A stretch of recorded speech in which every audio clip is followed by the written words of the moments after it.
I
want to say peace and blessings to everyone that's tuning in. I'm just trying to get adjusted here. If you can hear me clearly, just type one before we get started.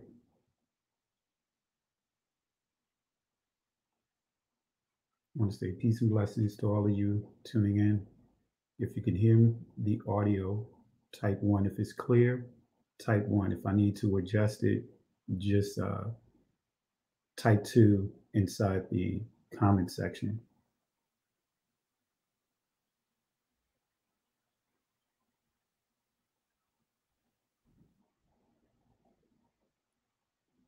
Right.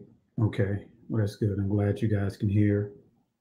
Well, we're going to get started here in a second here. Just want to give you an overview of what we're going to cover today. Today, we're going to deal with language. We want to deal with the Hebrew language, to be exact. We're going to deal with that today. And so, our thought for today is the restoration of a pure language. The restoration of a pure language. So, we're going to get started here in a second. Here, I want to give it another minute or so for others to join in.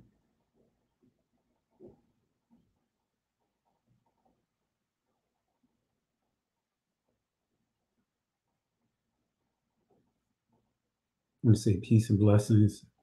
See Brother Richard Benjamin Akers asking about the Cash App. It's the $Pastor PFR. I'll say it again. It's $Pastor PFR. And appreciate you tuning in. Appreciate your support. Appreciate all of you guys' support. Really appreciate all that you do and making it easier for me to be able to teach what I teach. So I want to take the time out and thank all of you guys. I want to say peace and blessings to Richard Benjamin Akers, Antonio. Also want to say peace and blessings to Susan, as well as Lon Harv. Let me see who else we have here. Let's see. So I want to say shalom to some, to others, salama, and shalom to others. And so we're going to deal with this today. And I just really appreciate, again, all you guys for all that you do. Really appreciate you pressing out. And what I'm going to deal with tonight can be very sensitive. Let me give some love to Sister Shalon. Really appreciate her as well. My condolences to you and your family. And appreciate you taking the time out of your schedule to tune in. And I know this is a last minute teaching.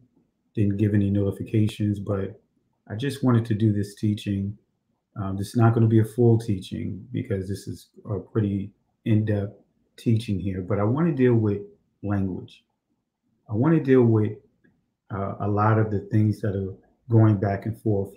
For example, in the other communities, they are kind of mocking those that are using the term shalom. They are mocking those that are saying Yahweh Shai. I see a lot of bickering going back and forth. So I wanted to do this presentation just to talk about those things. You know, we're not going to do it this presentation. I'll save it for next week to finish this off. And then we'll finish off a couple other things I want to complete as well.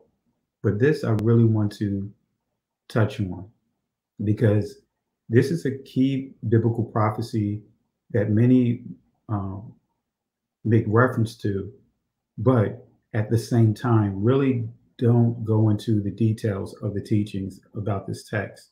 So, again, I want to say peace and blessings to everyone. I want to say peace and blessings to Hawkeyes 28 as well. So, we're going to go ahead and get started. And again, this presentation is not to offend anyone, but at the same time, I wanted to put this out there and let you be the judge. You guys are the judge. You guys are the jury, rather. And I want you guys to really take in all the information before you come to your conclusions. All right. So we're going to take our time. We're going to go through this and we're going to deal with the talk that is out there. Some groups that call themselves apologists, they mock the camps for using what they have labeled Lashawan Quadash, really mock them. And I even see internal bickering or mockery of laughing if someone says shalom. Now, just to give you a little backdrop here, I remember my cousin, Pastor Jerry Carr, used that term shalom to me. And, I laughed not from a sense of mockery. I asked him if he knew Japanese because that sounds similar to Japanese. And he said, no, this is the actual ancient Hebrew. And mind you, I studied Hebrew for a couple of years. And so I'm like, I never heard of Shalom. And so he said, yeah, that's the actual ancient Hebrew. He said, research it for yourself and see how me and my cousin, we do a lot of research independently. Then we come together to confirm, 2 or 3 witnesses. His name is Pastor Jerry Carr. That's my cousin right there. That's one of my closest friends. He and Pastor Majors and a few others that are out there that I really keep within my tight circle. Also want to say peace and blessings to Sister E as well for being in town, came to visit us as well. So make a long story short, when he said that, it made me think of an Asian type language because I was overseas. I was in Osan, Korea. I've been to Japan, and some of the greetings of So with that being said, I wanted to, as I began to do my research, right? I began to do my research on my own, and I began to really pull the layers off of it. And then I'm going to share with you some of the things that I come, the information that I come in contact with that really validates it. I can validate when someone says Shalom, it's valid. When someone say Yahweh Shai, it's valid. All right. So again, I'm not here to mock anyone that may say Shalom. I'm not here to mock anyone that says Salam. Right. When we start getting into the Bantu languages, I'm not here to mock anyone, but I believe that none of us should be mocking anyone. And there is a group out there that is making a mockery of many of our Hebrew Israelite brothers and sisters. And from within, we have to stop laughing and mocking. So with that being said, let's go ahead and go get this started here. So again, I want to make sure that my audio is good. If my audio is good, just type 1 in the comments section before we get started.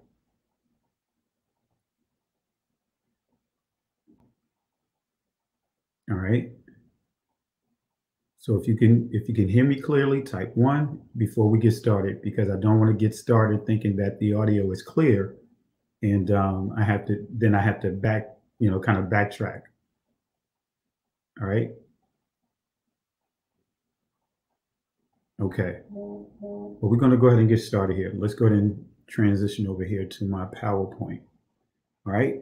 We're going to start with a biblical prophecy, Zephaniah chapter 3, verse 9. Again, Zephaniah chapter 3, verse 9. I'll say it one more time. Zephaniah chapter 3, verse 9. And it reads,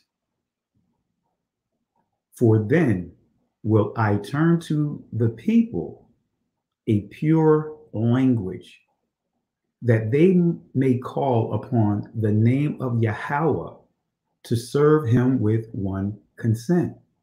From beyond the rivers of Ethiopia, my suppliants, even the daughters of my dispersed, shall bring mine offering." All right, so we're going to deal with this here. This is a powerful prophecy here. We see some key words here. All right, we see pure, barar. We see language, shapah. We also see one, akkad, consent, shakam.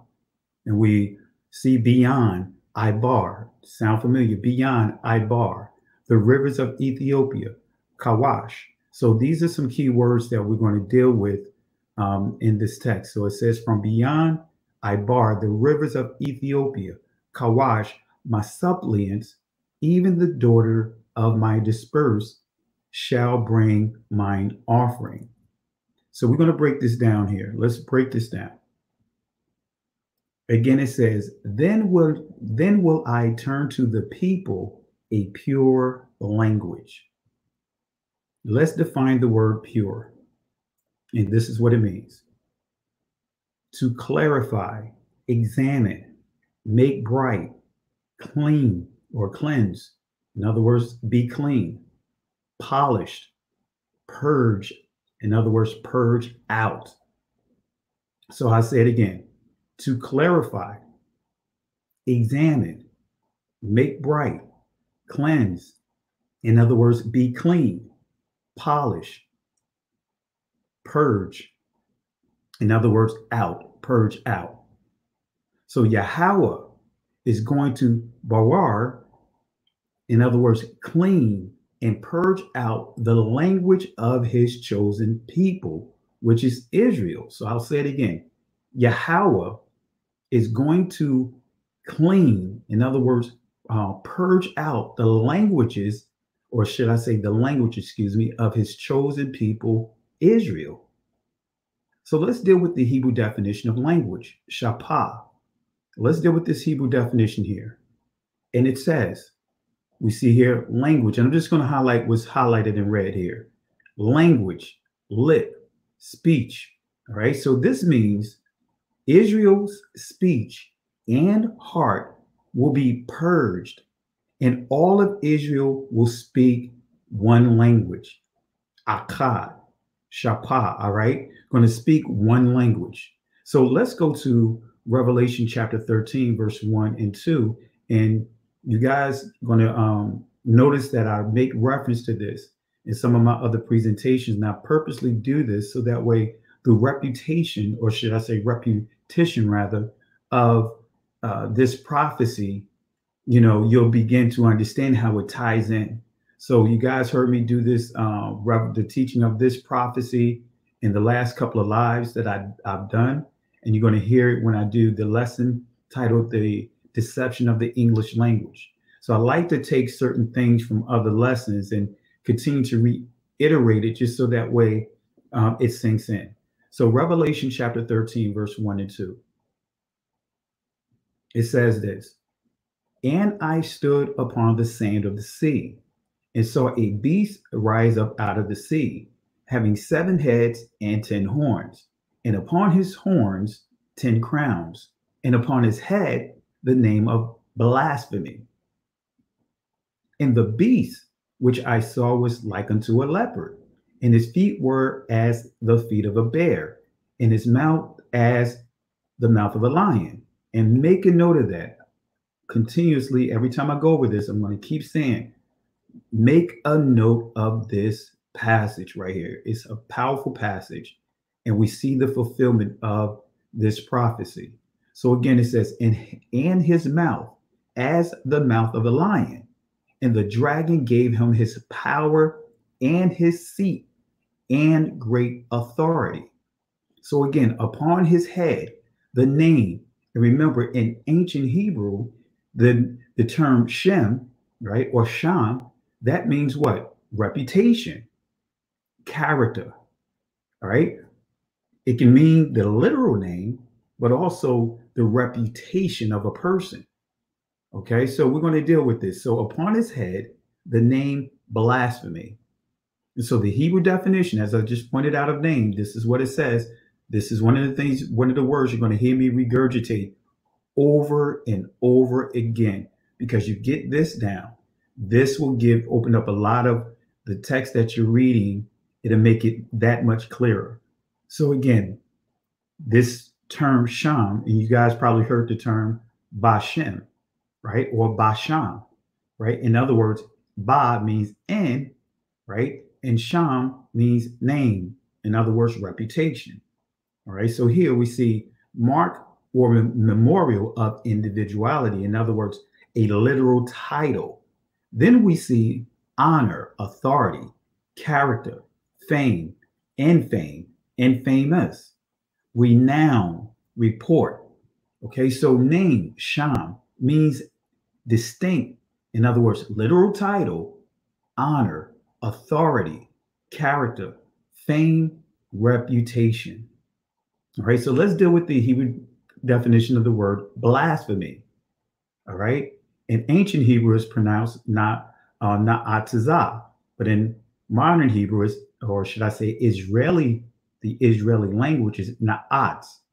All right, but let's deal with it here. It says to scorn, contemn, despise, provoke. Okay, so blasphemy from a Hebraic perspective means to scorn, contemn, despise, provoke. All right, so a key understanding of this word blasphemy, again, we said it means to scorn, despise, but we also have to understand it means to profane, right? When speaking of Yah or any of the things he deemed to be sacred. Because growing up in the church, right, we were told that the only unforgivable sin is blasphemy against the Holy Spirit. But we're never really told or really taught that anything that anything that the Most High set aside to be holy, right? Anything he set aside to be holy, and we curse or tarnish that, we are committing blasphemy. All right. So I just want to reiterate that point. Okay. I'm just checking the comments to make sure we're good here. All right. Let's move forward here. So key to understanding Revelation chapter 13, verse 2, key to understanding this biblical prophecy. So again, it says, the beast which I saw was like unto a lion, a leopard, and his feet was as the feet of a bear, and his mouth as the mouth of a lion. And the dragon gave him his power, his seat, and great authority. So again, mouth, that's the key right there. Okay, so his mouth as the mouth of a lion. And again, you guys probably remember this from the last couple of presentations, because I'm going to keep going over this over and over again until it sinks in. So the national symbol, right, the national animal for UK, all right, for Great Britain is the lion. And as you see here, this is their official website. It says, because the lion is symbolic of bravery. All right, so again, the lion is the symbol of the United Kingdom. So Daniel chapter 7, verse 4 says this. All right. The first was like a lion and had eagle's wings. I beheld till the wings thereof were plucked, and it was lifted up from the earth and made stand upon the feet as a man, and a man's heart was given to it. And behold, another beast, a second like to a bear, and it raised up itself. All right. So again, like a lion and had eagle's wings, right? When we see that, right, we see Great Britain, right? And then we see, let me go back here. We see Great Britain, right? The lion that had eagle's wings. Then we see till the wings were plucked, all right, made to stand upon the feet as a man, So we are witnessing the birth of the United States. All right, with the birth of the United States. So the primary language of Great Britain is the English language. The English language is the lingua franca of the entire world, literally. All right. And so when we see the mouth of the lion, that's telling us the English language, that the entire world is going to be what? Speaking the English language as its primary language. So Revelation chapter 13, verse 7, let's go further with this. And it says, and it was given unto him to make war with the saints and to overcome them, and power was given to him over all kindreds, Shabbat. All right. You notice you see the word kindreds and you see the word Shabbat, right? In ancient Hebrew, it's imperative for you to know the differences of these letters, because many will say Shabbat, as in referring to the day of rest. Actually, the proper pronunciation is Shabbat, right? Shabbat. That is the proper pronunciation of the seventh day of rest. But here you see Shabbat, right, which means kindreds. You also see the word scepter. Okay, so Shabbat. And tongues, Lashan, and nations. So again, it says power was given him over all kindreds and tongues. And we have to be more particular with these prophecies. We cannot keep it generic. What we're dealing with here is Israel, because Israel's land, family, and tongues came under the power of this beast. And so it says the serpent, Nakash, gave this beast power over all kindreds and tongues. So again, and I'm going to ask this question: how important is it for Israel to speak their native language? I'll ask this question again. How important is it for Israel to speak their native language? All right, how important is this? How important is it for Israel to speak their native language? And we're going to answer this question.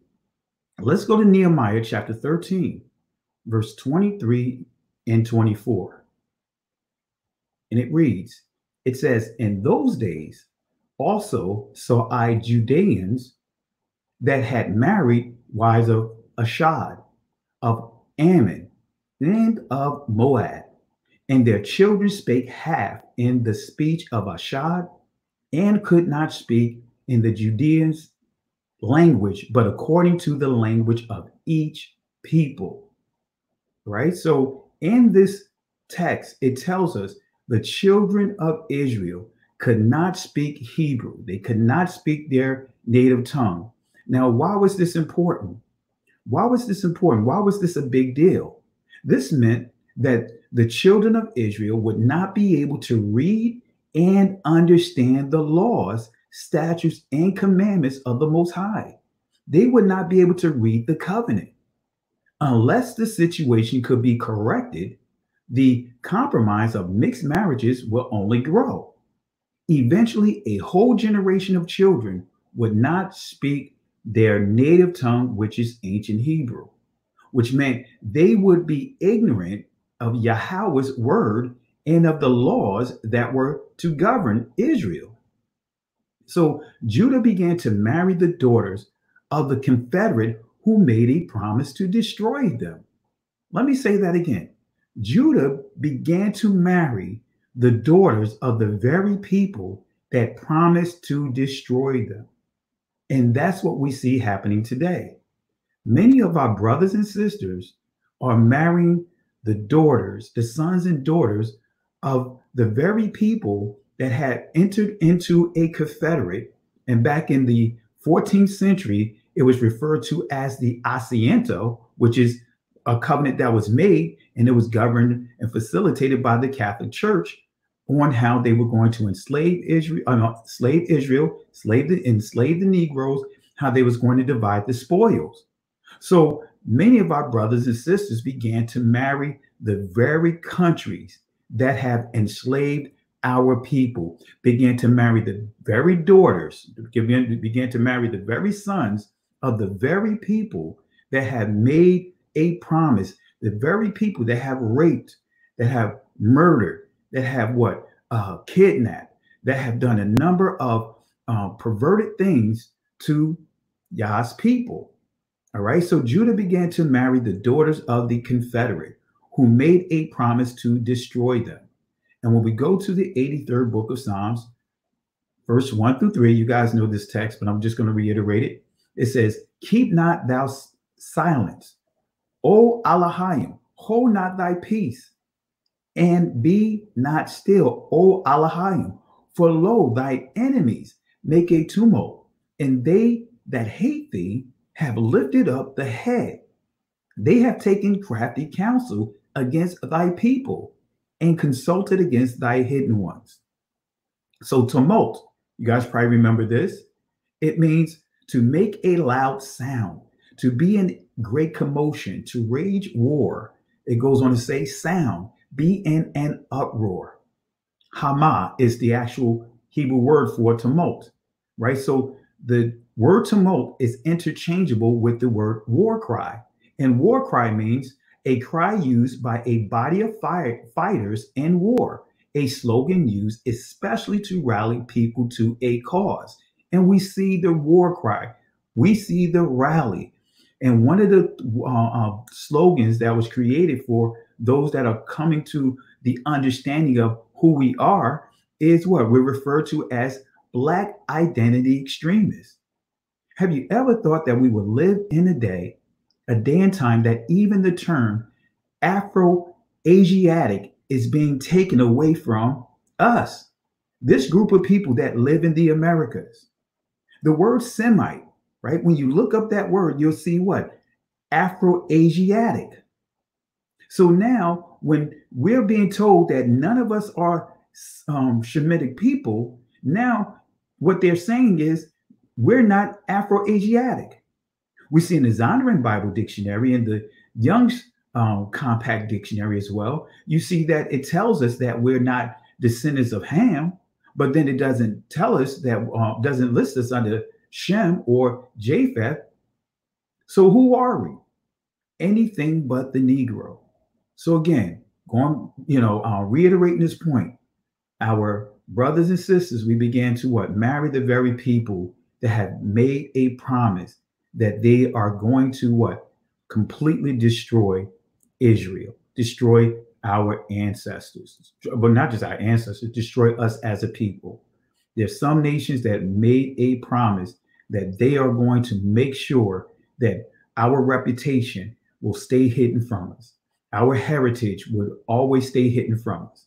So let's go to verse 4. It says this. Keep not, or excuse me, I already read that. Verse 4. They have said, come, let us cut them off from being a nation, that the name of Israel may be no more in remembrance. Now, what is happening to our people?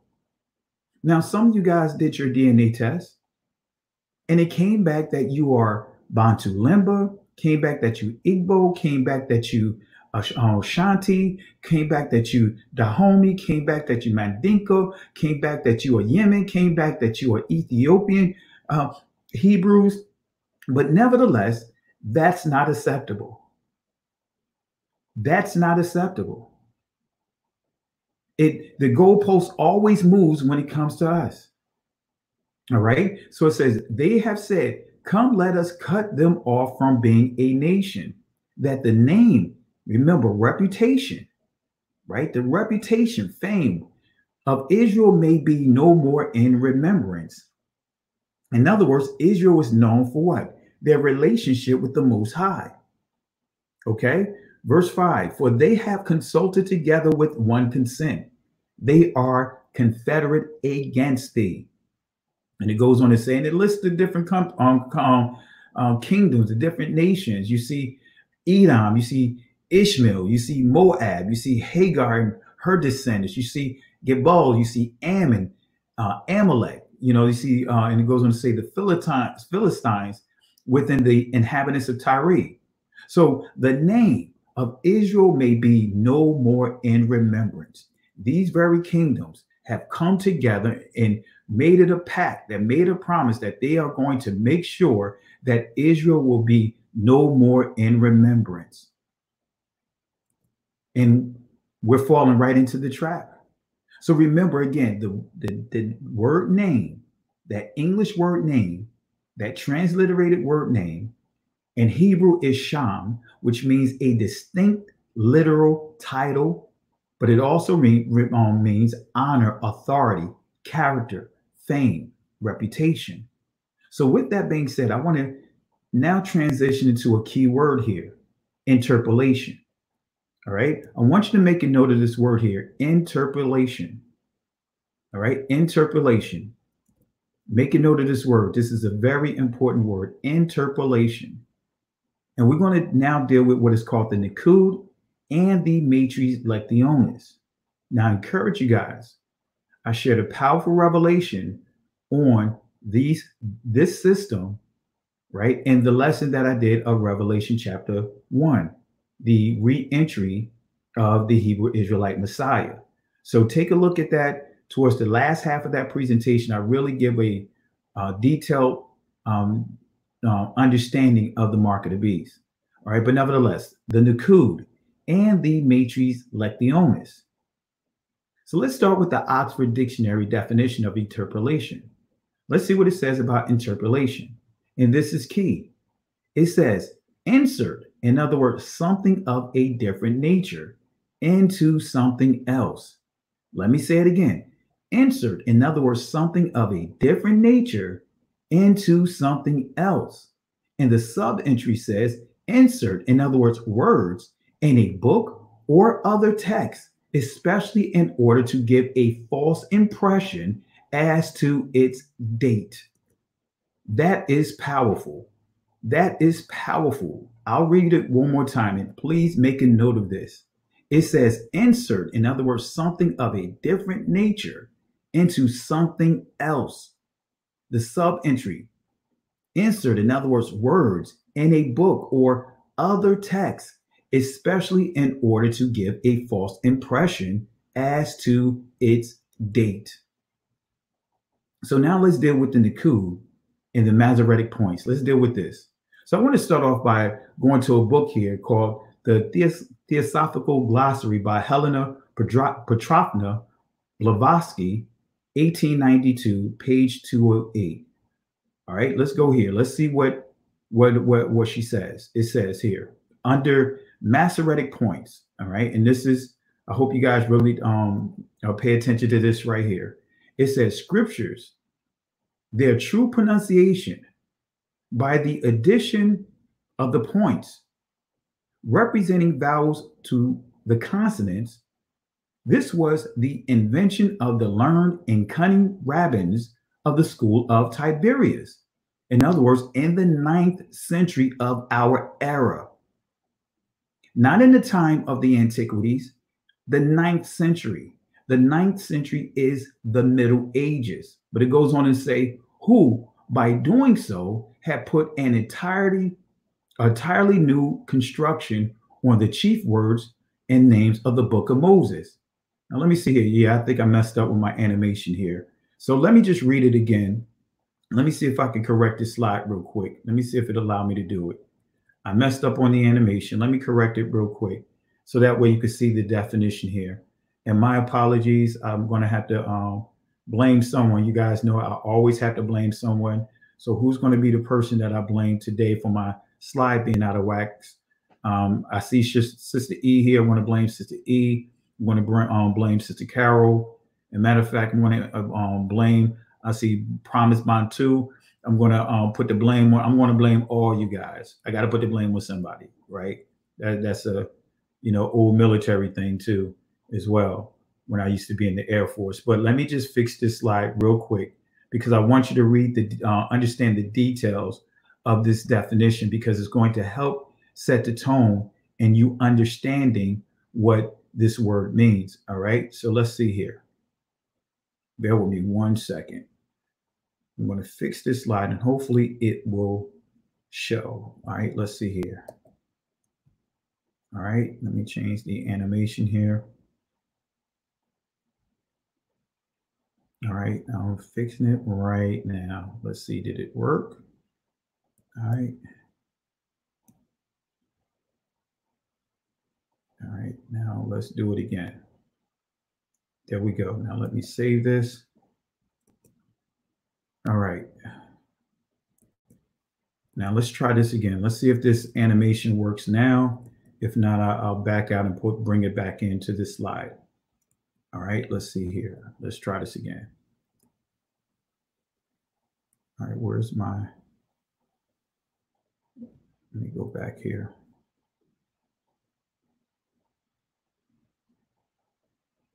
All right, what happened to my presentation? Come on now. Bear with me 1 second, guys. My presentation just disappeared on me.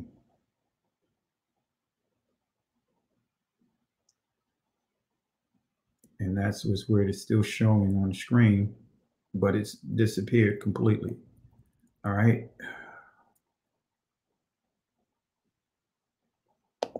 Let me try this again. I tell you, Microsoft gets on my nerves. All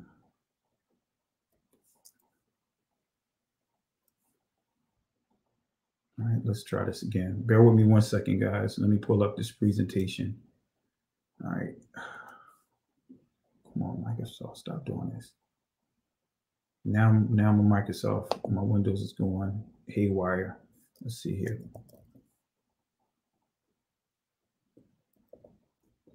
Bear with me 1 second, guys. I'm going to fix this here real quick, and we'll get it back up here.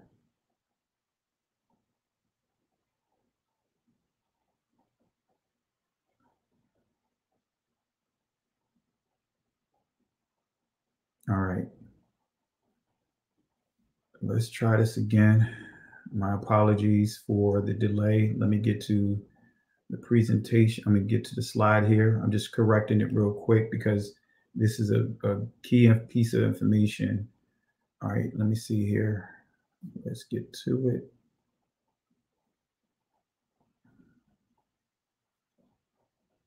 Okay. All right, let's see if it fixed. All right, let's try this again. My apologies, guys. All right, let me try this again. All right. I'm going to stop this here. And let me reshare it.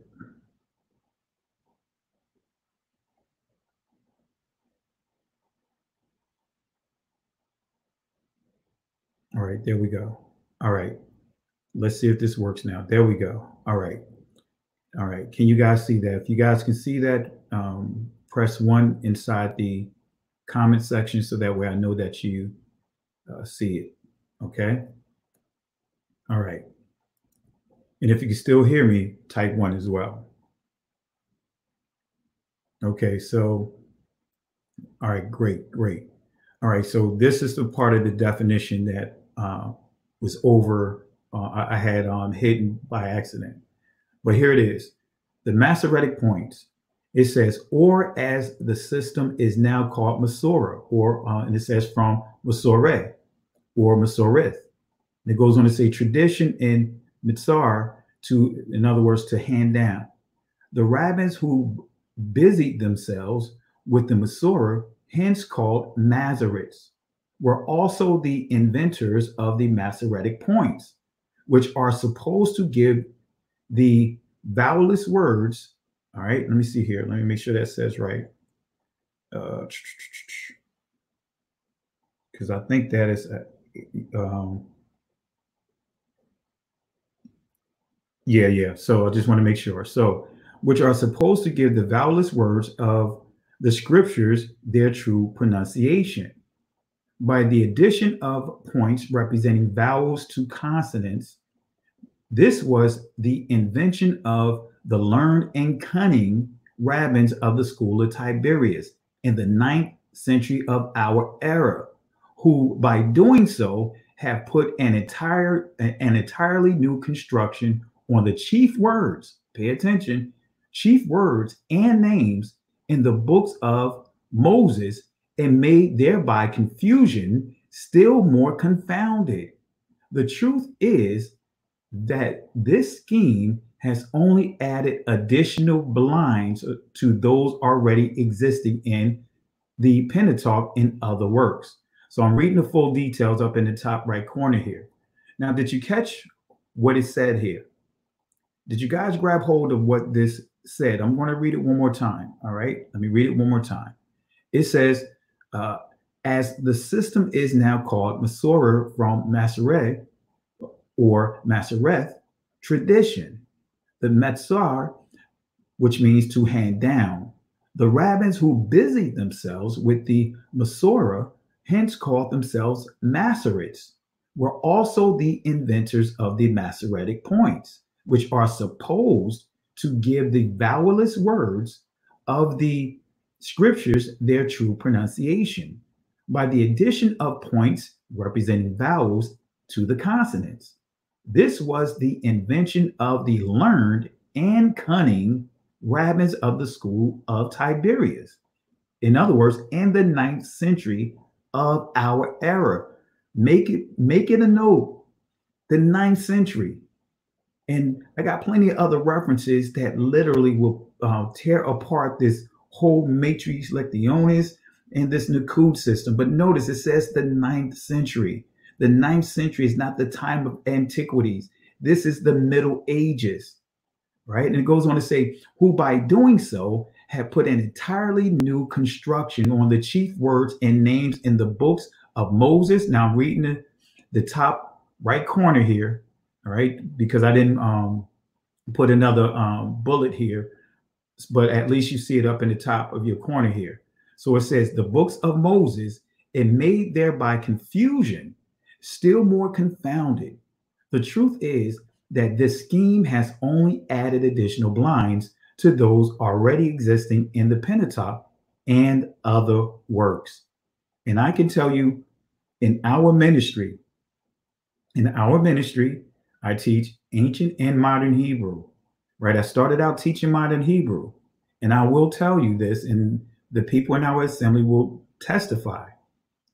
Modern Hebrew is far more challenging, right? Even the babes, right? At that time, we had a couple of new babes that was born in our ministry. And when we were reciting the ancient letters, the babes literally stopped doing what they were doing and started coming into the center of the aisle, and they began to recite the ancient letters.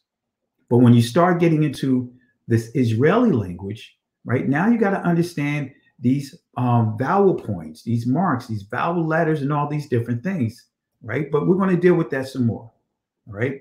I don't want to get ahead of myself. So again, this was the invention of the learned and cunning rabbins of the school of Tiberias in the 9th century of our era, all right?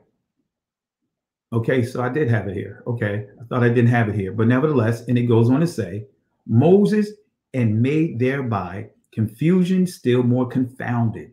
The truth is that this scheme has only added additional blinds to those already existing in the Pentateuch and other works. In other words, when it says blinds, you know, because many of us, when we're learning the scriptures, especially when you don't know the scriptures from the Hebraic perspective, you know, and you just simply know it from the English perspective, there are blinders there. And then when you're trying to learn the Hebraic language and you start seeing all these additional things that was added to the language, guess what? It can add blinders to it. All right. So again, it says I just want to make it clear. It says the ancient Hebrew, right? Oh, actually, this is my notes here.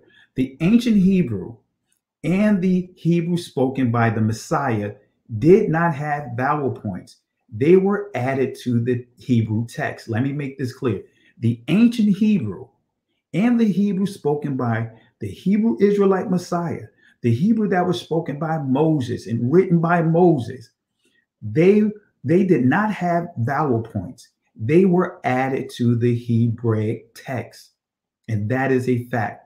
Now let's deal with Charles William Wall, the proof of interpolation, the vowel letters in the text of the Hebrew Bible, 1857. This is coming from page 5 of this book. All right, now pay attention, make a note of this, because I want to make this clear. if you read his book, you'll see that he completely shuts down the what we call modern Hebrew, which is really Israeli language. I'm going to explain that why that term is there. And what has happened is this Israeli language, the phonology, right, has been what backdated now. Now, what you're hearing that is biblical Hebrew is still filtered through this invention, but we're going to deal with it. So, but the case is widely different, right? This is coming from on page 5, but the case is widely different with regard to the further disclosure made in the following essay, namely that the Hebrew Bible, as it issued from the pens of its inspired authors, was written without vowel signs of any kind. Let me say that again. It says, was written without vowel signs of any kind, whether points or letters, points, the Nakud, or letters, the matrix lectiones. It's making it clear that it did not have any vowel letters. It did not have any type of points whatsoever. It says that were Aleph, Yod, Wa are now to be seen in the pointed text useless, and in the unpointed one diverted from their primary and proper use. Let's go back here. See, when you start understanding Hebrew, you'll see these letters. These are important letters right here. You see the Aleph, right, in modern, right, Aleph, right, in ancient is Alap. You will see that that letter is silent. The Yod, which is Yad, you see that letter means redemption. It means revelation. Then you see the Wa. That letter means what? Security. These are some important letters here, but nevertheless, in another teaching that I'm going to do about the covenant, I'm going to show you what Christ said about tampering with the language. All right, but that's another lesson.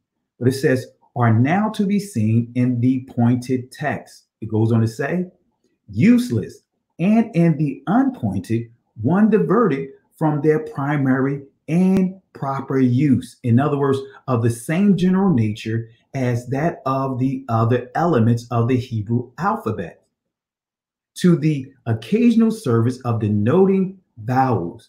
They there constitute no part of the original writing, but were what? Interpolated. Remember, to insert something of a different nature to create what? Something else. That's basically what interpolation is. So they there constitute no part of the original writing, but were interpolated in it not long after. All right. So let's go to page 13. All right. We're going to really go through all of this. Let's go to page 13. Make a note of this. All right. Make a note of this. Okay. Page 13. It says this: in the first place, then about 2 centuries after the termination of the Babylonian captivity, and while a considerable number of persons still continue to speak pure Hebrew as their vernacular dialect, Asia was invaded by a people who had introduced into the original alphabet, and it goes on to say, the vast improvement of vowel letters. And the Jews, which we're really referring to Judah, the nation of Judah, we're not dealing, and we'll deal with this word another time. The Jews were in consequence forced, in spite of their prejudices, to learn a species of writing that made them acquainted with the use of such letters.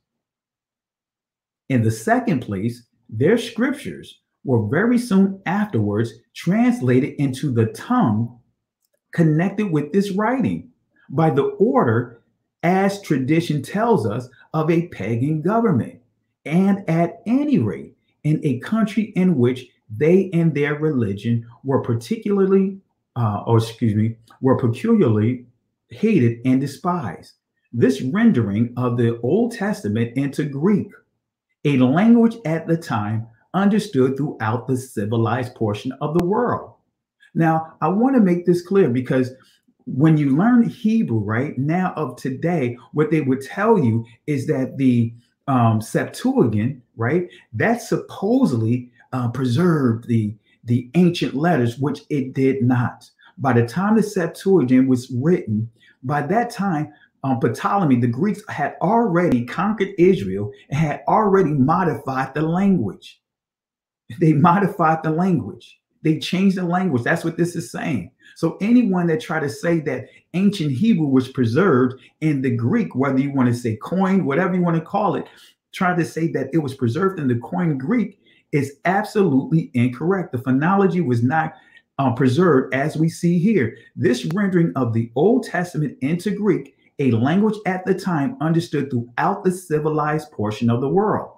In other words, when you see civilized, that's another key word to start understanding who they are referring to. Okay?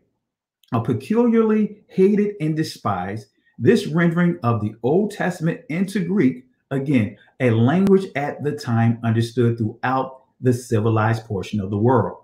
So again, I want to reiterate it, a language at the time understood throughout the civilized portion of the world.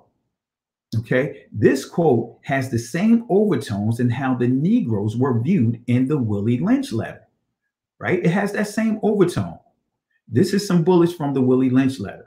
We have reversed the relationship in her natural uncivilized state, right? When you understand what they're saying here, when you see the word civilized and uncivilized, it's referring to those that are what? The civilized are those that what? Were, accepted slavery. Those are ones that became submissive to the slave master, right? And those that are considered uncivilized are those that rebelled against this oppressive system. All right. So it says we have reversed the relationship in her natural uncivilized state. She would have a strong dependency on the uncivilized N-word. I'm not going to say it right. Male, and she would have a limited protective tendency towards her independent male offsprings and would raise male offsprings to be dependent like her. Nature had provided for this type of balance. So you see with the whole Willie Lynch letter, you see that term, even during that era, you see the word civilized and uncivilized was always referred to our people. And we want to deal with that some more. All right. So nevertheless, let's go here to page 14. All right. Going back to this book, page 14. All right. It says this. This conclusion is fully confirmed by the present discovery for although some other Asiatic nations, wait a minute, they said Asiatic. Now they say Asiatic. See, when we see that word Asiatic, guys, we can't allow them to push the narrative to move that needle further over, right? Let's delve into this. See, when we say Asiatic, right, the word Semitic, right, you see right at the beginning, it says what? Asiatic. So when we sit back and we start focusing on the mind and say, I want to say peace and blessings to my brother, Elder. I really appreciate King James Bible University. That is my brother right there. He was one of the very, very few that stood in the gap to step up and go against the attacks that me and my family had to deal with when it came to Pastor Dow. So I really want to say peace and blessings to Elder. Guys, very good person. If you guys are not connected to him, connect to him. He really does a thorough study of the scriptures and validating the King James version of the text. So I want to say peace and blessings to you. I want to say shalom to you. Really appreciate you. All right. So again, going back here, we see Asiatic. And again, before you know it, if we keep majoring the minors, right, we see Asiatic, right? It's not being referred to our people, right? Afro-Asiatic, that Afro-Asiatic is dealing with a group of people, all right, in that territory, that region, which now is called the Middle East, which was actually Northeast Africa. All right. So we have to stay on it. What you see, it says Asiatic nations, and it says making use of syllabary may have been induced by observation of Grecian practice, voluntarily to change them to alphabets of a superior order. Now you see what's happening here, saying that the Hebrew language at this time was inferior. And the Greeks, as they interpolated this language, was supposed to what make this language what improve this language, and stating that they had more of a superior order when it came to languages. All right, and it goes on to say the introduction of the irregular species. Notice what it says: the introduction of the irregular species of vowel letters, technically called matres lectionis. Yet the Jews, who were particularly averse to holding any communications with pagans, cannot be supposed to have adopted this improvement till they were compelled to learn. So this is saying that our ancestors, right, had to be forced into this. Why? Because we understand, as I read from the book of Nehemiah, the importance of our language. Every single letter has a meaning. If you read the 119th book of Psalms, you'll understand the entire chapter is categorized by each letter. Each letter, right? If you really want to know the meaning of those letters, read the 119th book of Psalms. The early portion of it, you see a young David. Then when you get to the middle of it, you see as David maturing. And then at the end of it, you see David getting to the end of his life. But he's always what referring to the law, statutes, and commandments, the importance of it. All right. But nevertheless, it says the introduction of the irregular species of vowel letters, technically called matres lectionis. Yet the Jews, who were particularly averse to holding any communication with pagans, cannot be supposed to have adopted this improvement till they were compelled to learn. All right. So the benefit of it, this is what they say, the benefit of it, by being subjected to the dominion of the Greeks, but all their extant coin exhibit either Y or Yod, or both of these letters employed as vowel signs, and therefore each must have been stamped subsequently to the period when they came under the yoke of that people. So again, it says the introduction of the irregular species of vowel letters, technically called the matres lectionis. All right, the matres lectionis. Okay, so let's deal with the word irregular. Let's see what it means. Irregular means this: not being or acting in accord with laws, rules, or established customs. All right, so when they interpolated our language, right, they began to insert the matres lectionis, in other words, vowel letters and marks that was what? Not according to the laws of our language, the rules of our language. And by that, guess what? It began to what? Change the customs that's associated with us. So that's what that word irregular means. So let's go to page 8. Let's see what it says here. It says, but it would be going much too far in praise of the Masoretic system of vowels to assert that it has completely preserved the ancient pronunciation of Hebrew. Let me read that again. I hope y'all can grab hold of this. It says, it would be much too far in praise of the Masoretic system of vowels to assert that it has completely preserved the ancient pronunciation of Hebrew, or kept it exactly the same as it was from the very outset.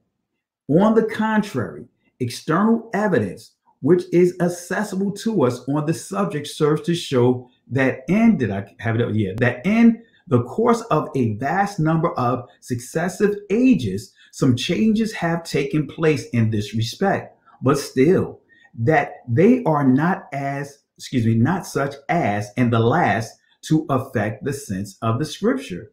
So what they're telling us here, going back here, it says that for anyone to teach that the Masoretic text preserve the exact pronunciation of the letters, the words of the text, that is incorrect to even make that assumption. Okay, but it goes on to say, basically says, but still that they are not such as in the least affect the sense of the scriptures. So what is the problem with someone saying shalom versus shalom? What's the problem with somebody saying Yahweh Shai versus Yeshua? What's the problem with that? Right? Because it does not take away from the meaning of the text, as it says right here. It doesn't take away from the meaning of the text, but we're going to deal with this. We're not going to deal with the names of the actual names of the Father, Son, and the Holy Spirit this session. We'll deal with that next weekend. But I just want to build this up so that way when we come back next weekend, you have enough information that you could go and research yourself. But nevertheless, let's move forward. Let's go to page 19 of the same book. It says, I may here by anticipation add, will be found equally to apply to the matres lectionis after it shall have been proved that those letters do not, any more than the points, constitute part of the Hebrew scriptures as originally written. Let me say that again.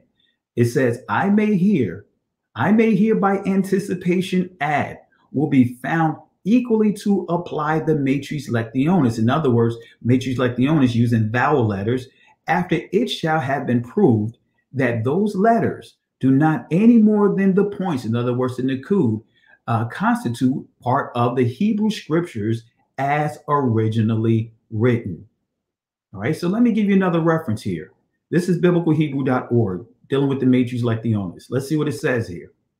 It says, the usage of certain consonants to indicate a vowel in the spelling of Hebrew, Aramaic, Syriac languages is called matres lectionis.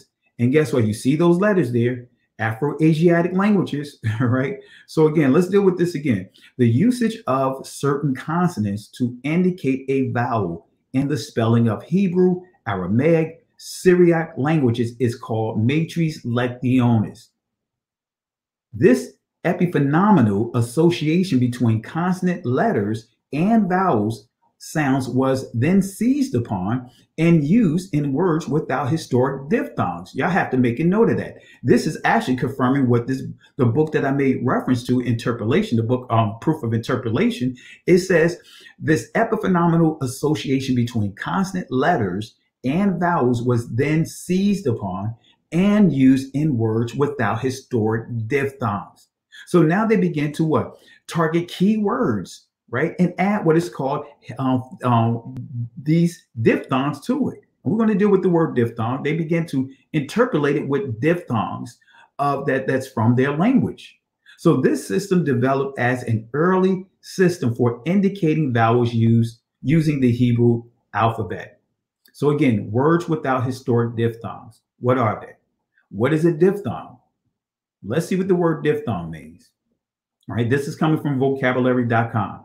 It says a diphthong is a sound made by combining two vowels, specifically when it starts as one vowel sound and goes to another, like the oi sound in oil.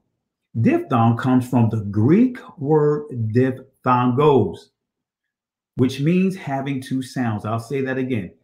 Diphthongs comes from the Greek word diphthongos, which means having two sounds. All right. So let's deal with some other diphthongs. Let's deal with some Germanic diphthongs. So that way you get an understanding of what diphthongs is, because you have Greek, as they just pointed out.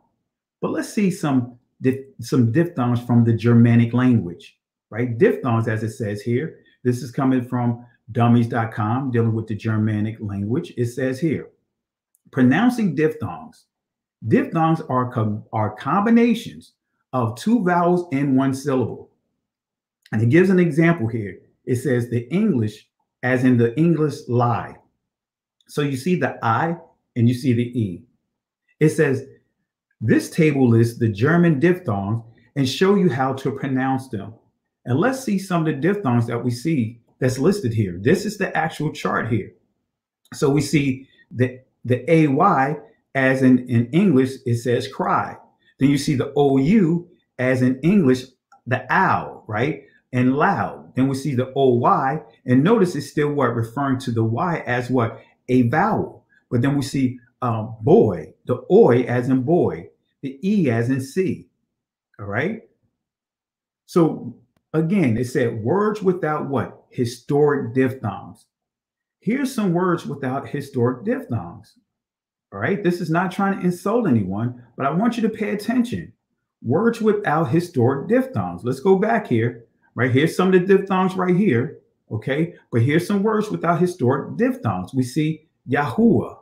We see Yeshua. We see Ruach. All right. Now, I want to also bring up these two vowels. I mean, these two consonants here. To the left of your screen, that is the wa from the ancient perspective. And then to the right, you see what? The wa from, or and many will say va, and we'll deal with that in a second here. But this is the Syriac letters, right? But nevertheless, right, this is the one on the left makes just the wa sound. All right. The one on the right can make multiple sounds, but starting with the U and the O, right? So if that dot, as you see that popped up in the middle, that is called the shuruk, right? And it makes the oo sound, okay? And then at the top, as you see that just popped on your screen, that is what they called the colon va, right? And that makes the O sound. And for those that are students of Hebrew, right, you will understand, and you already know that that colon, right, the colon va, right, in the Masoretic points actually made an ah sound, not a o sound. There were no o sounds in ancient Hebrew, and I could further prove the other sounds as well, but there were no o sounds. So those that may be laughing at someone saying shalom, I can tell you for sure that back in the antiquities, they were not saying shalom, right? That colon va again it makes the o sound, but in the Masoretic points, originally it had what? The ah sound to that. Okay, so let's go back to understanding more of the Matres Lectionis. And again, I'm not trying to insult anyone.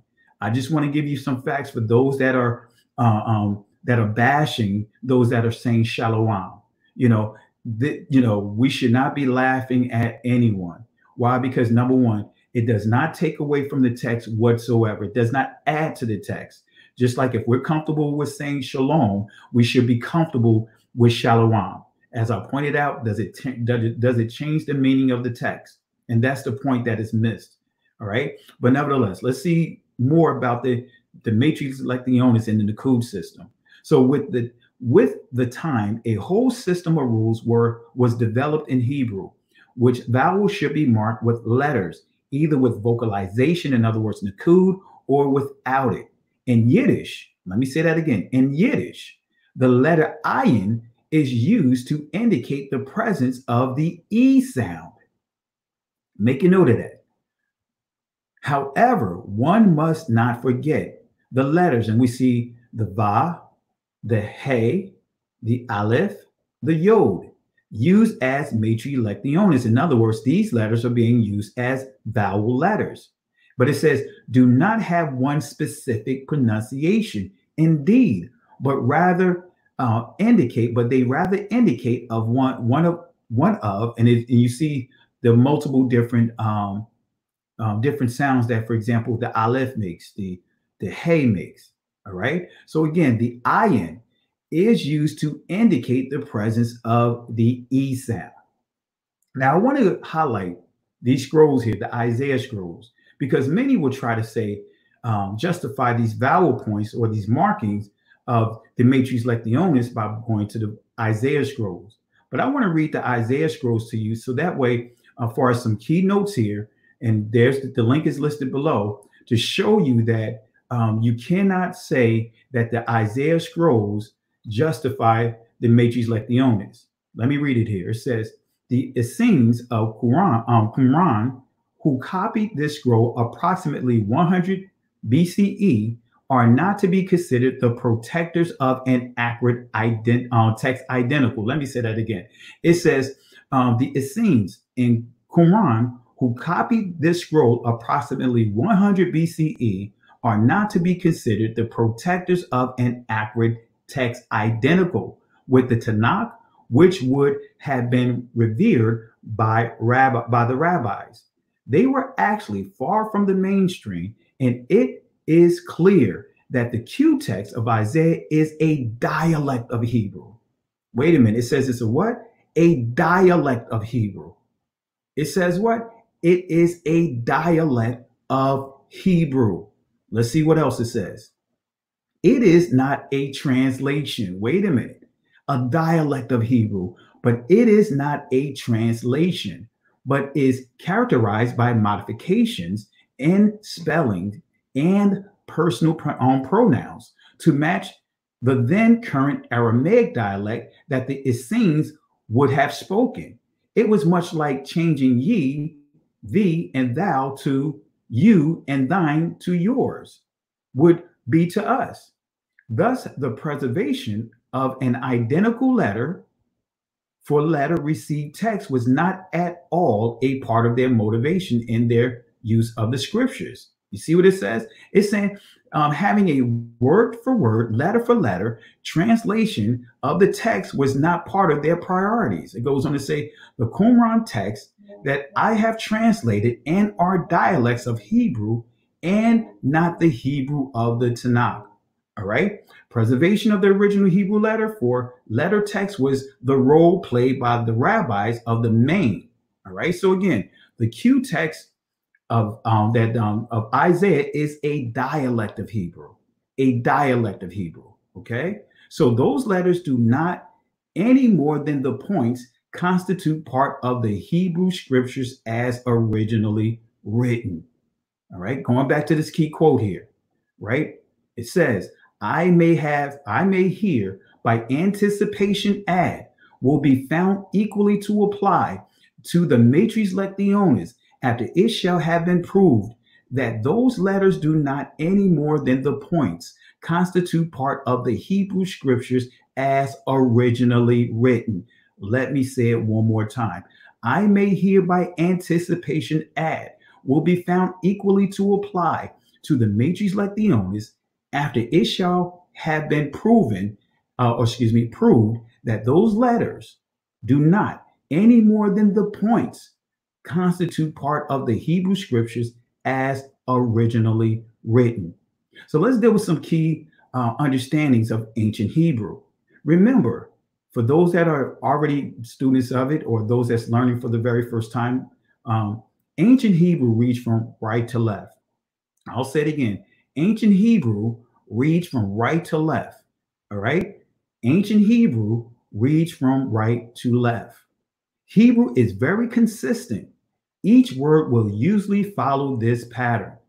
As you see on your screen, consonant, vowel, consonant, vowel, consonant, vowel, consonant. All right. So here's some examples. Let's match it up here. We see Yeshua, right? We see consonant, vowel, consonant, vowel. Then we see what? Consonant. And then we see, vowel, vowel. We see a diphthong there. Okay. So we see that that goes against the actual structure of the consonant, vowel, consonant structure. All right. Let's see another word. We see Yahweh. All right. And we see the same thing here. Right. We see consonant, vowel, consonant, consonant, vowel, consonant. All right. And then we see Yahuwah. We see consonant, vowel, consonant, vowel, vowel, consonant. And as you see, it does not line up with the what? The formula here, the constructs of a Hebrew word. All right. But let's go further here. Let's give another example. We see what? The Ruach. All right. We see consonant, vowel, vowel, consonant, consonant. Okay. So let's delve into this in some more. Classical Hebrew. A simple syllable starts with a consonant followed by a vowel. If this is followed by a consonant which has a silent shavah underneath it, and we just went over that this past weekend in our assembly, just had to teach them the formula, the rules of the shavah. I'm not going to go into that today. So if this is followed by a consonant which has a silent shavah underneath it, the second consonant closes with the syllable. All right. It goes on to say, and we have a closed simple syllable, consonant, vowel, consonant, Otherwise, the syllable is considered as open, ending with either a vowel or a silent consonant.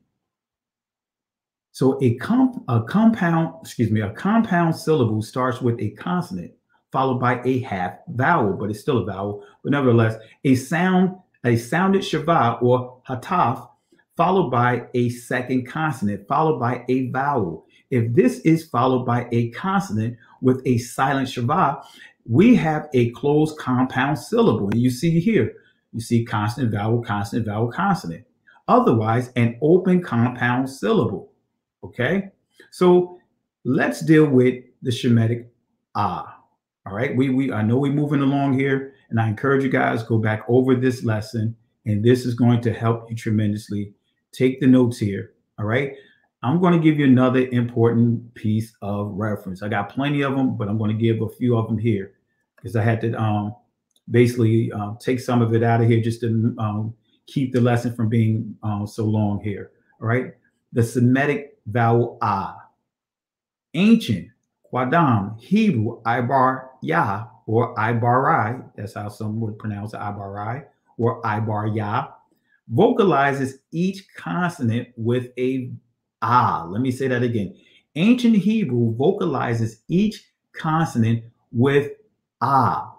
Ancient Hebrew alphabets, right? Alap, Bayath, and I'm just saying it in ancient Hebrew, consist of 22 consonants. So in modern, in Israeli Hebrew, it'll be Aleph, Bet, all right? In ancient Hebrew, Alap, Bayath consists of 22 consonants. So here's the consonants. You see the A, Ba, Ga, Da, Ha, Wa, and I'm just pronouncing the sounds. Za, all right, goes on to say Ka, Ta, Ya, Ka, La, Ma, Na, Sa, I, Pa, Taza, Kwa, Ra, Sha, and lastly, Fa. Okay, so more keys to understanding ancient Hebrew. All right, vowels could be reconstructed. An example, or excuse me, not an example, Indo-European, that's what that IE stands for. Vowels could be reconstructed in Indo-European based languages even easier than in Hebrew because of excessiveness of those languages. Yet written languages beyond the Egyptian and West Semitic differentiate vowels even in shorthand writing. To omit the vowels is odd unless vocalization was unessential or unambiguous. In other words, had no, it was not generalized, had no generic, or it was not vague. All right.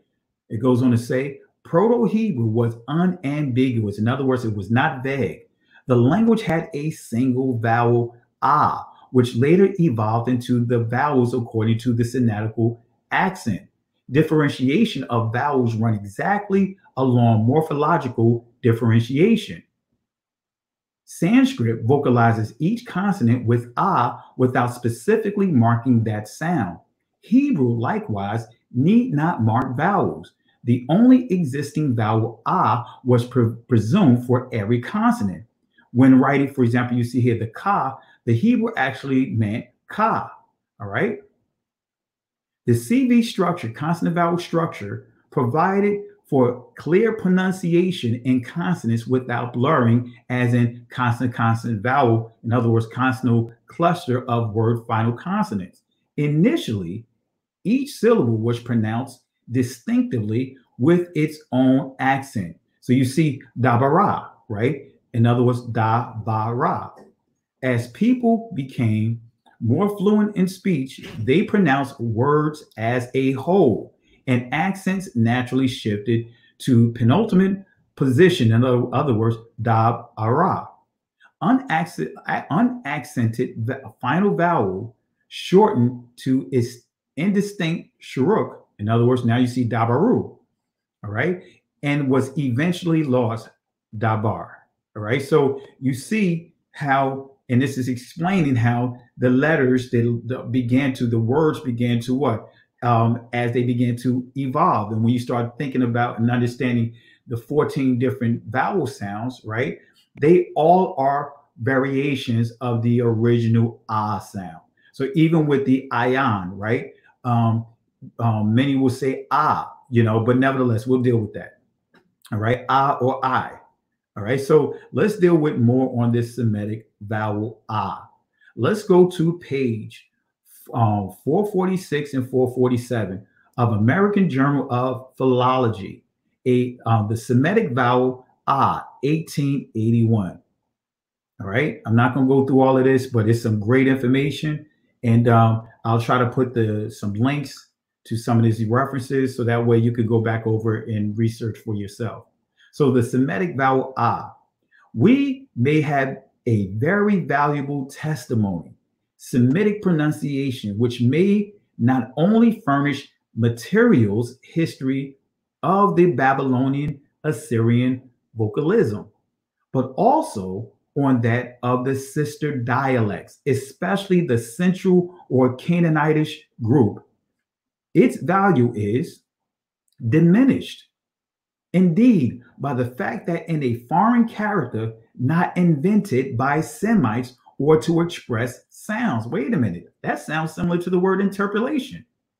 It says by the fact that in a foreign character not invented by Semites or to express sounds.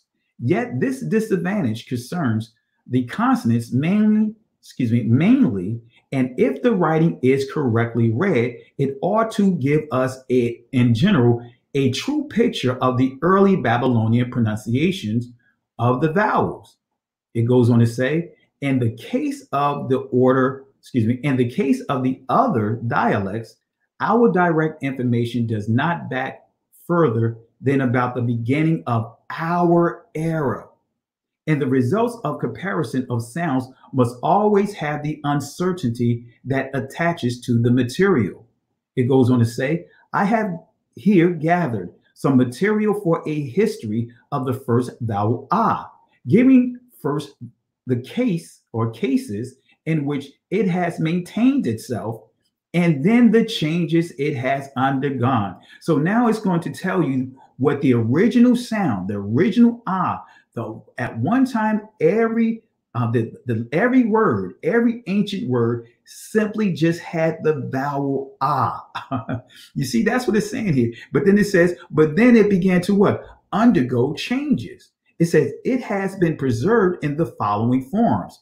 First, in the primitive or underived noun, in a number of words. It's saying that this pronunciation of this word of the original ah is still within the language, right? Of some words, some letters, such as ab, all right, as in father, or abba, as in father, ak, as in brother, yad, and kaf, as in hand, in which, except the last, Hebrew in accordance law of tone broadening has retained the original vowel status constructus and in the plural of ak.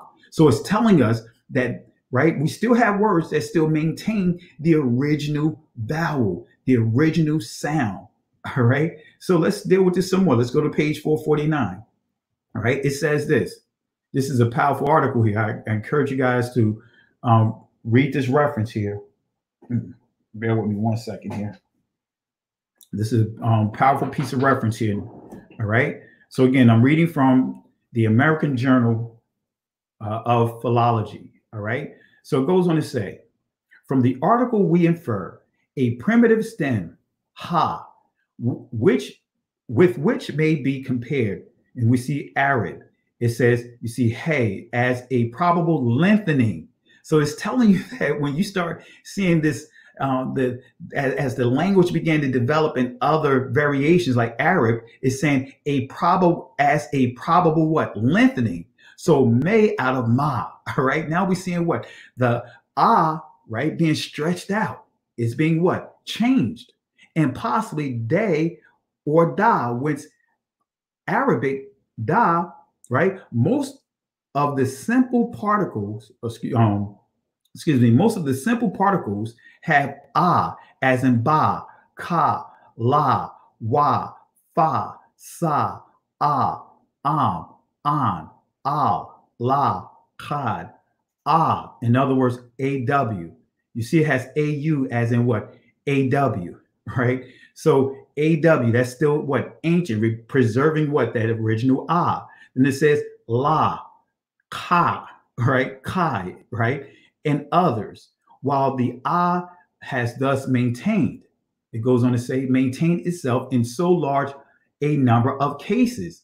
But it goes on, here's the kicker, it says, it has also suffered frequent phonetic diminution and increase, mainly by the influence of the accent. So now we're seeing that this letter suffered what? Changes. It's been what? Stretched out. It's been made into other sounds like the ooh sound, the the o sound, the e sound, the a sound. You know, it's been stretched out. All right, it's been changed. First, let us take the forms in which it has undergone degradation. All right, it goes on to say, and what you see here is called umlauts. All right, we're going to deal with this here. These Eastern, in other words, Babylonian Syrian dialects seem to offer no example of this change. See, part of the problem that you have with ancient Hebrew is that they will assume that if one language in another area had some changes there, they will automatically make the assumption that all the languages made the same changes. It's like when we're dealing with Spanish, Latin, right? We have a version of it here in, for example, Puerto Rico, Cubana, and some of the other territories, Brazil, but then when you go to France, right, you see that, like, let's just say if it's a change made in, let's say, Puerto Rico, it's not correct to assume that all the areas, all the different variations of it made the same change. That's what it's saying here. So that's part of the issue that we have when we start understanding ancient Hebrew. So two key points by the previous reference. Let's deal with two key points here. It says its value, is diminished indeed by the fact that in a foreign character not invented by Semites or to express sounds. So this is telling you that other territories, when we start dealing with the Babylonians, when we start dealing with the Assyrians, guess what? They were foreign. And we do know that even in the scripture tells us how the Babylonians began to what? Change our names, right? And we can deal with some of the other books, and I'm not going to deal with it right now, that we'll see some changes that's reflected in a couple of the books that we see in what is called the Old Testament. All right. Another key is it says suffer frequent phonetic diminution and increase, mainly by the influence of the accent. All right. So my next question, what's an accent? What is an accent? What is an accent? See, we throw that around, but many don't really know what an accent is. All right. This is what it means. An accent, spoken or written with an accent. Now, I know that still didn't give you a lot to go off of. So we're going to go further with the word accent. We're going to deal with the etymology dictionary definition of accent. This is what it says. Particular mode of pronunciation. Make a note of that. Accent, particular mode of pronunciation. All right, let's take it further. Meaning, effort and utterance making one syllable stronger than another in pitch or stress. It goes on to say it's from 1850, from 1580s, as this is what it says. This is key right here. Mark or character used in writing to indicate accent. Wait a minute, mark, that's the nakud, or character letter, using it as what? A way to what? Make sure you play a point of emphasis on certain sounds, certain words. So now we see mark, right? Which is nakud, character. Now we're dealing with what? The matrix lectionis. Okay. So as mark, nakud, or character, matrix lectionis, used in writing to indicate accent. All right. So let's revisit the last reference. Let's go back to page 449. All right. As we progress here, it says into, and right there, you see that A and that E, we're going to deal with that here. It says the Eastern Babylonian Assyrian dialects seem to offer no example of this change. All right. So let's go further here. Mainly by the influence of the accent, the introduction of, and what you see above those letters is what is called umlauts, Germanic umlauts. All right. What is an umlaut? I let the cat out the bag, but I'm going to share with you here. This is coming from dummies.com, right? Dealing with the German language. It says basic German pronunciation, and you see the umlauts there. But it goes on to say the German word for those curious double dots over the vowels is umlaut, right? Umlauts slightly alter the sound of the vowel A, O, and U as outlined in this table. And this is the table right here. So you see these are umlauts, right? You see the phonetic symbol, you see A-I, which will say I, pronounce A as in say. Then the next line we see looks like an E, right? But it actually makes the bet, the et sound in bet. Then we see the ER, which makes the what? The sound, right? When we see R, but see how the Germanic, how it's written in German. You see at the top, A, long with the two dots, short with the two dots, the O with the two dots, the U with the two dots.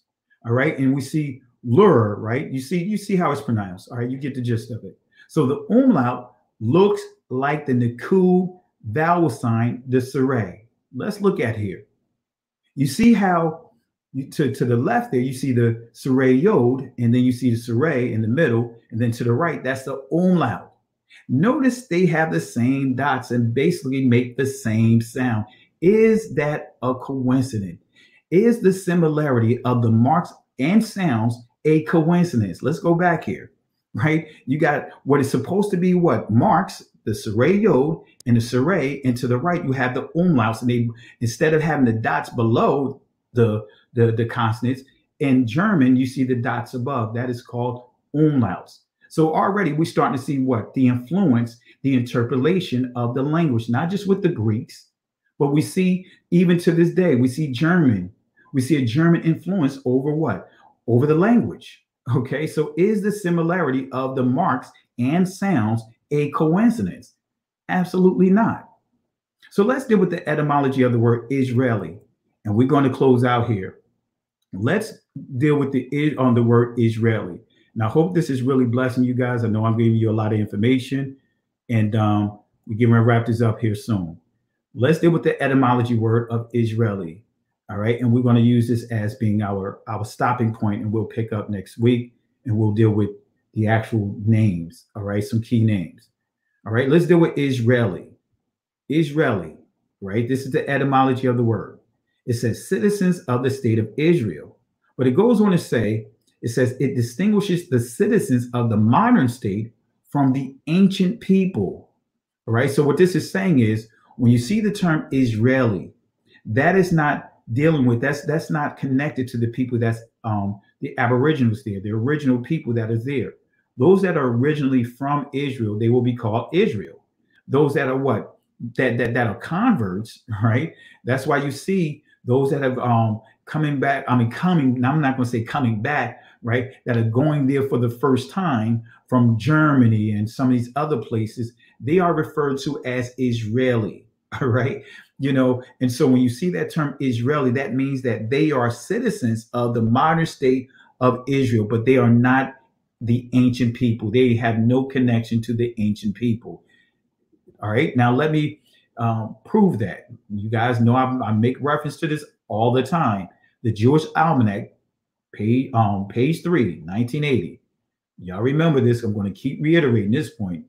Strictly speaking, it is incorrect to call an ancient Israelite a Jew, or to call a contemporary Jew an Israelite or a Hebrew. So we need to stop using that word Jew with the word Israelite and with the word Hebrew. That word is not to be used interchangeably. That word is used for what? Converts. That is used for those of what? The modern era. Those that are descended from 330 people, individuals within what? Germany.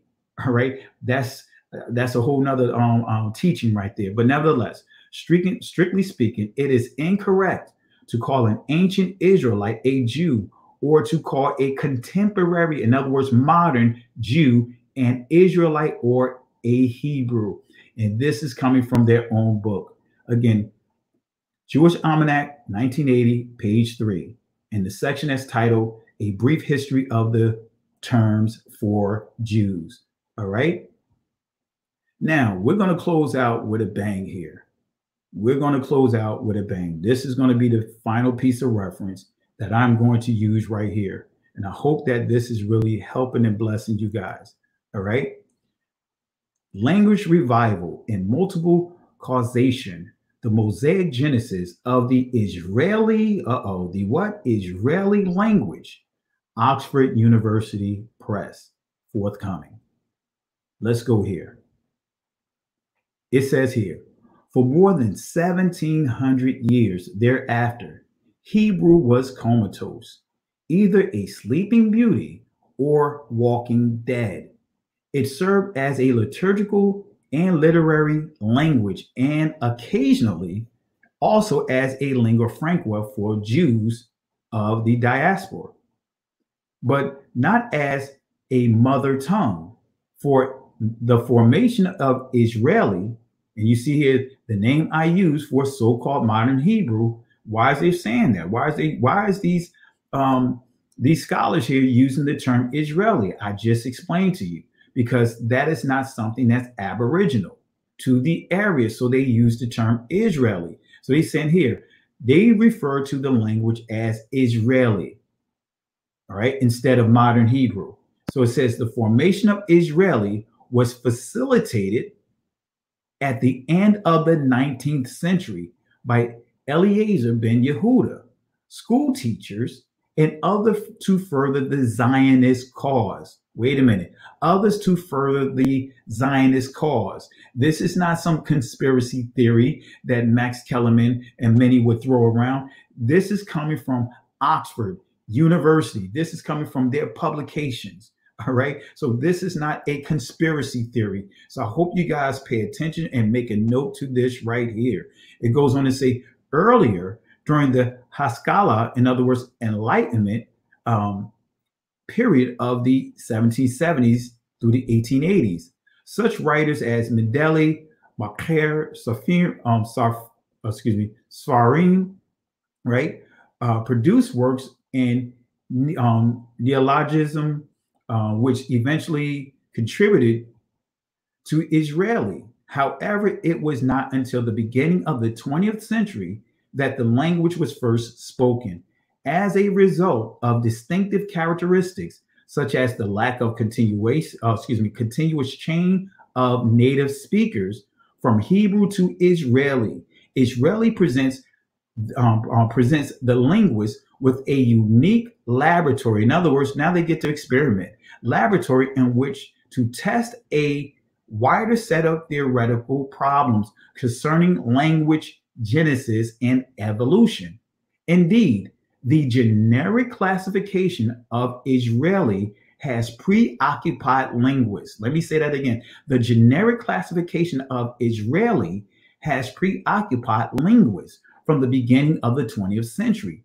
This still prevalent traditional view suggests that Israeli is Semitic. Wait a minute. It says this prevalent traditional view suggests that Israeli, in other words, we can deal with the people, and we could also deal with this language that everyone is trying to call modern Hebrew and trying to connect it as biblical Hebrew. It says the still prevalent traditional view suggests that Israeli is Semitic. Suggests, all right, a suggestion, not facts.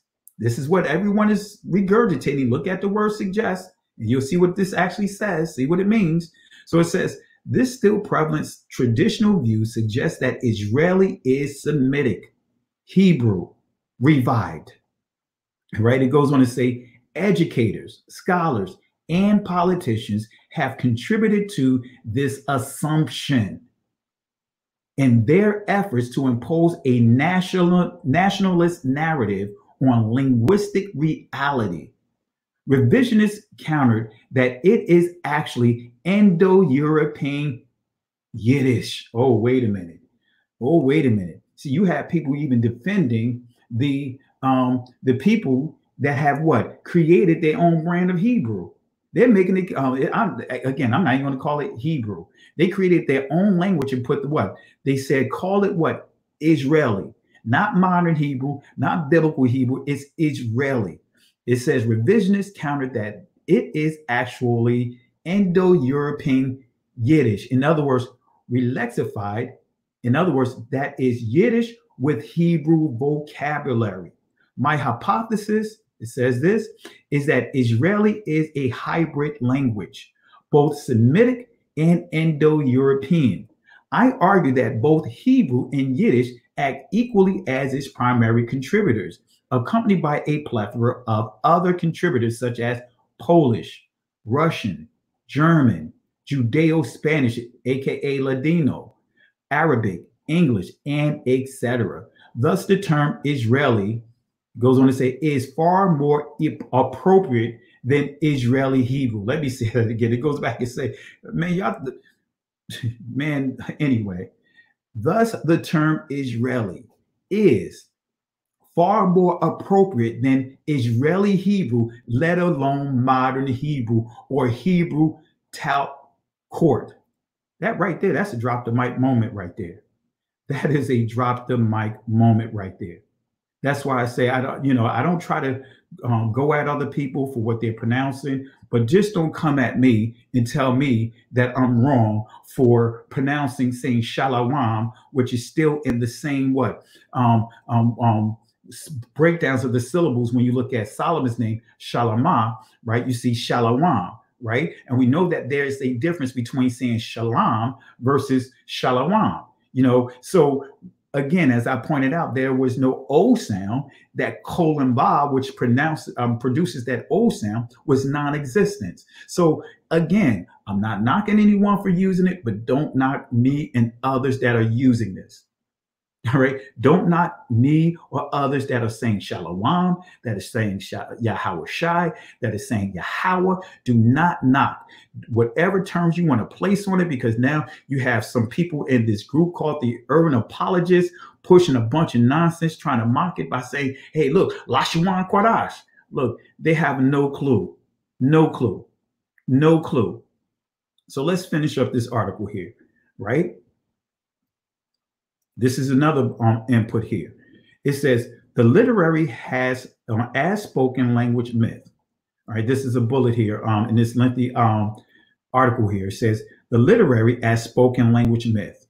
Yet closer scrutiny challenges this perception. The victorious Hebrew may, after all, be partly Yiddish at heart. In other words, Yiddish survives beneath Israeli phonetics, phonology, syntax, lexis, and even morphology, although traditional and institutional linguists have been reluctant to admit it. Wait a minute. They basically, this is saying they all know it, but they don't want to admit it. When I started taking Hebrew, I was like, wait a minute, this sounds like German, because I've been to Germany. I've been all around this world. When I started taking, I was like, wait a minute, this sounds like German. All right. So again, it says Yiddish survives beneath Israeli phonetics, phonology, syntax, lexis, and even morphology, although traditional and institutional linguists have been reluctant to admit it. In other words, educators, they are reluctant to admit what I just read to you. So with that being said, I'm going to close out with this final lesson right here. All right. This final point right here. Because remember, I said ancient Hebrew, right, did not have all these vowel points, did not have all these vowel sounds, right? It had the ah associated with every consonant, right? It did not have, for example, when we look at the sheen in modern Hebrew or Israeli language, you have the sheen and the seen. If the dot is to the top right, it makes the sh sound. If it's to the top left, it makes this sound. No, you didn't have all of that. The shan just made the what? Sha sound. So let me deal with one more language, right? Another language that vocalizes each consonant with ah without specifically marking that sound. Right now, it's called Ge'ez, but I pronounce it Ga'az. Let me give you a little notes here. It says, before the 4th century, Ge'ez had not made use of vowels, but the usage of vowels was incorporated into Ge'ez when the Ascamites converted to what? Christianity. Wait a minute. They started what? Interpolating the language when the people began to what? Convert over to Christianity, which occurred sometime in the 4th century.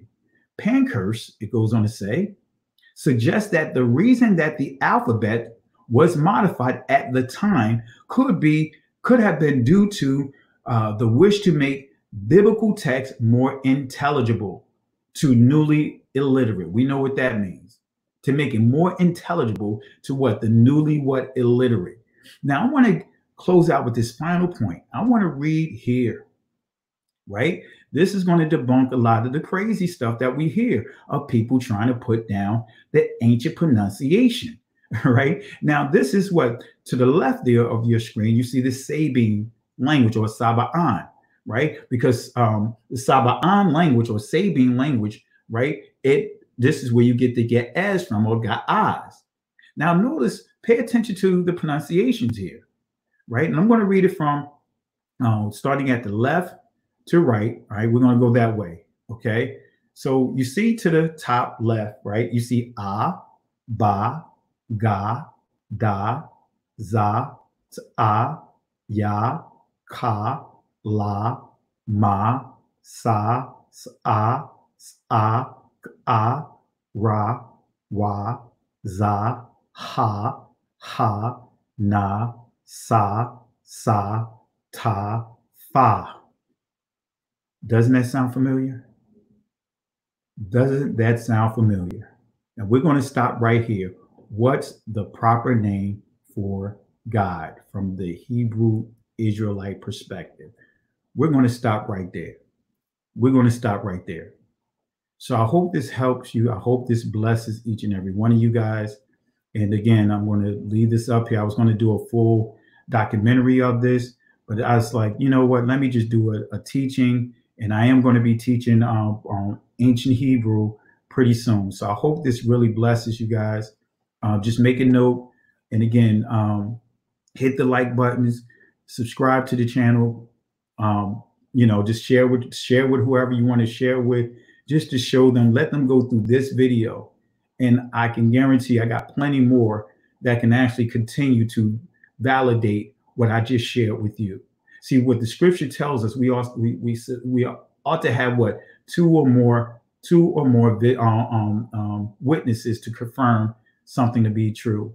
So I confirmed it with what? The Ga'az language, and I could have confirmed it with Sanskrit, but I didn't want to go there. I want to use a actual Hebraic language, a Semitic language, because Sanskrit is not actually a Semitic language. It's actually a language that's under the Proto-Indo-European languages. So we'll deal with that when we deal with the deception of the English language. So I hope that really blesses you. Let's see here. Let me put some questions up here. Let's see. Let's see. Let me put this question up here. Sounds as though you are saying that the only vowel sound is odd. That's correct, right? Every consonant had an I associated with it. All right. And so that is absolutely correct. Okay. So thank you for asking the question. Let's see. Sister Shalon, let's see.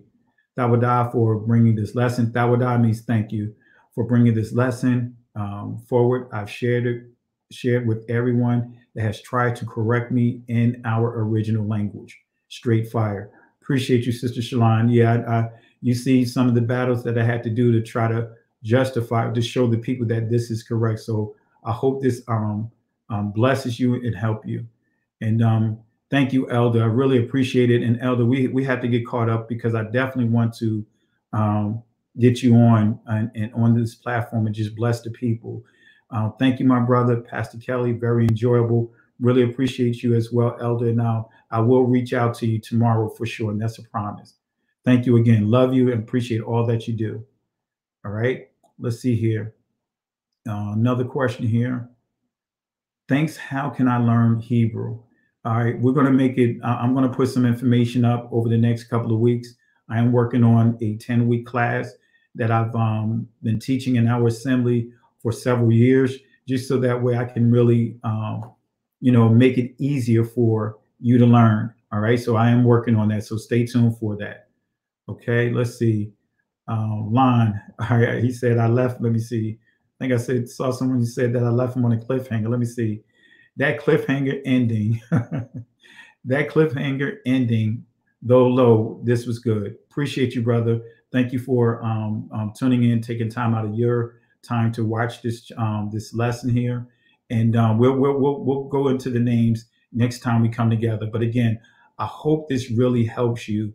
I hope that and pray that this gives you proper clarity of exactly what's what. All right. So really appreciate you, family. Really appreciate all you guys for tuning in. And I'm just going to go ahead and call it a night. Appreciate you, family. Have a very blessed week. Shalom.